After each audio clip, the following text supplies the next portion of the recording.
get things started. Ready? Go! Hello and welcome to Bounding Into Comics. My name is John Trent. I'm the founder and editor-in-chief at Bounding Into Comics. And today I got a story about Lord of the Rings fan site, theonering.net, embarrassing itself by promoting an easily disprovable gay elves theory. Before we get to that, I'd like to ask if you could please hit that subscribe button if you are not already subscribed.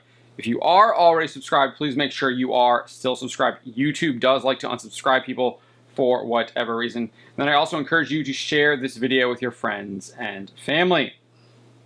As I was saying, the Lord of the Rings fan site, theonering.net, continues to embarrass themselves as they recently promoted an easily disprovable gay elves theory. The website's official Twitter account retweeted two separate users that posted an excerpt from the recently released The Nature of Middle-earth book edited by Carl F. Hostetter.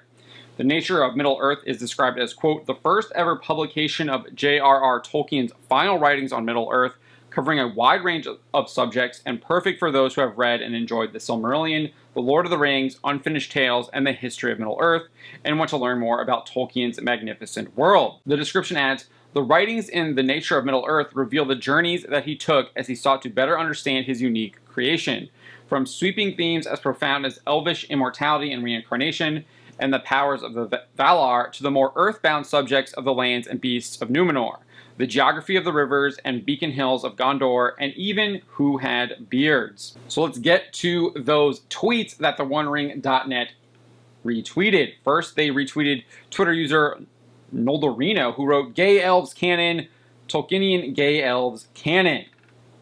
They then retweeted another user, Hector Guerra, who wrote, right-wing Tolkien fans, Amazon is going to ruin Tolkien with their gay and lesbian elves. Tolkien, the correct terms in Kenya are Melatorni and Melatheldi. The screenshot states, in this matter, the elven tongues make distinctions to speak of Kenya love, which men might call friendship, but for the greater strength and warmth and permanency with which it was felt by the Kendi was represented by the root of Mel. This was primarily a notion or inclination of the Fea, and therefore could occur between persons of the same sex or different sexes. The excerpt continued saying, it included no sexual or procreative desire, though naturally in incarnates, the difference of sex altered the emotion, since sex is held by the Eldar to belong also to the Fea and not solely to the Hroa, and is therefore not wholly included in procreation.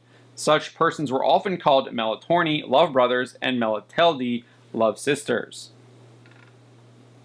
However, as you can guess, these screenshots lack context. They are actually a footnote in the book that provides clarification on a passage discussing elvish marriage. That passage reads, the Kendi differed, however, from men in the following important aspects, if we speak only of them in the earlier ages of their life in Arda.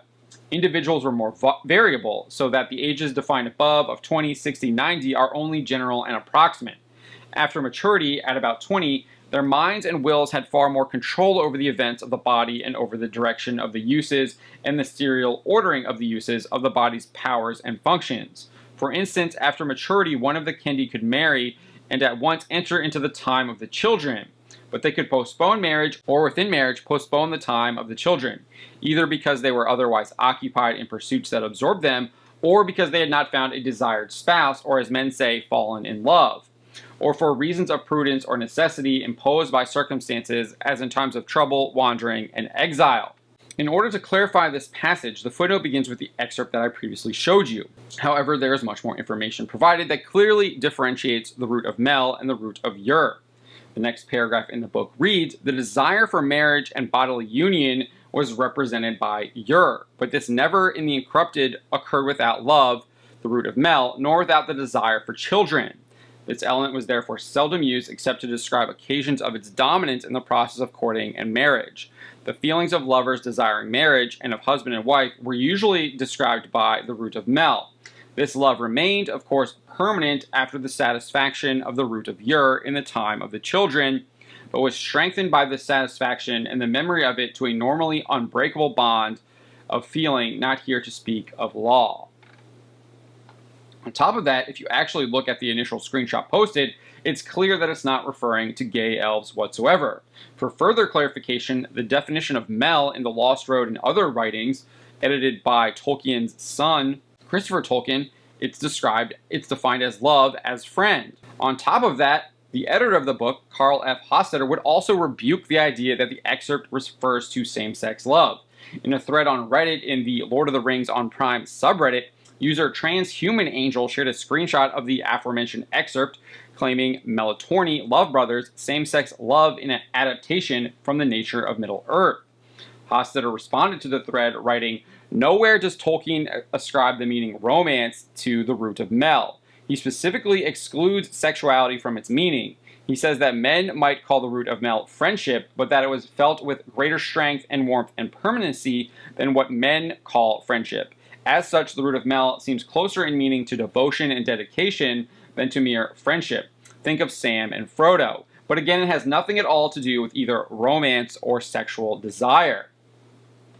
Hostetter would continue to provide further clarification in the thread, responding to various users. To one, he quoted them, saying, "Nobody said it was used for sexual desires." And he responded to that, saying, "Yes, many have. Just search for homosexual in this thread." He then added, "The devotion that married couples feel for each other can indeed be felt by men and by women for each other. We ourselves experience this in familial bonds, which can be extended to non-family members. It has nothing at all to do with either sex or romance."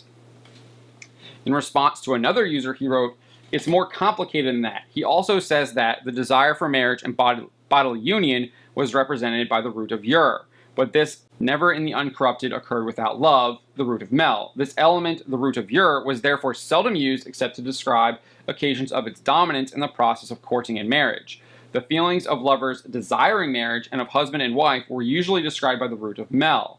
This love remained, of course, permanent after the satisfaction of the root of Ur in the time of the children, but was strengthened by the satisfaction and the memory of it to a normally unbreakable bond." Hostetter continued, saying, "So the root of mel, which men might call friendship, but for the greater strength and warmth and permanency with which it was felt by the Kendi, is felt in addition to the root of Ur by those desiring marriage and bodily union. The root of Ur is always accompanied by the root of mel, but the root of mel is not the root of Ur.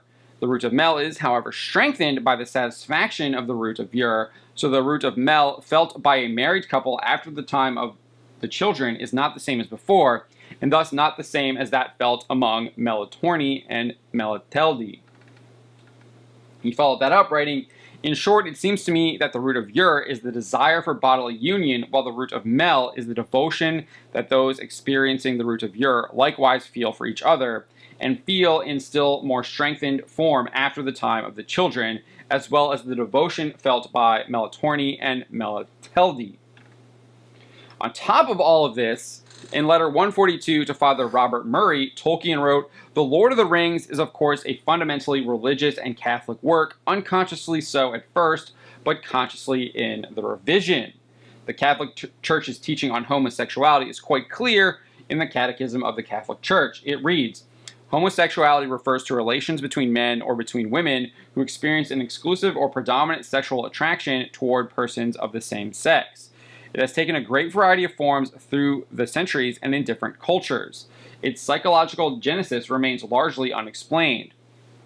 Basing itself on sacred scripture, which presents homosexual acts as acts of grave depravity, tradition has always declared that homosexual acts are intrinsically disordered.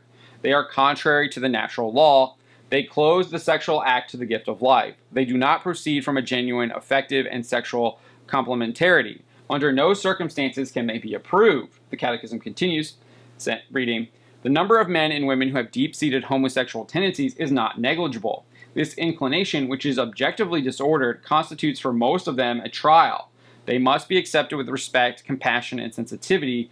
Every sign of unjust discrimination in their regard should be avoided.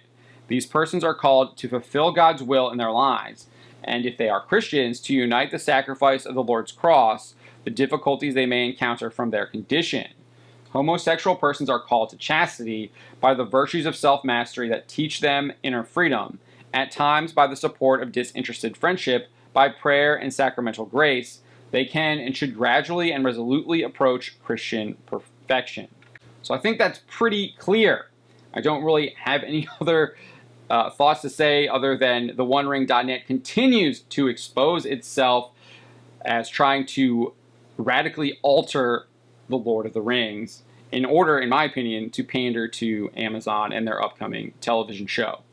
But let me know what you think. What do you make of the OneRing.net's antics and their attempt to push an easily disprovable gay elves theory? My name is John Trent, and you've been watching Bounding into Comics.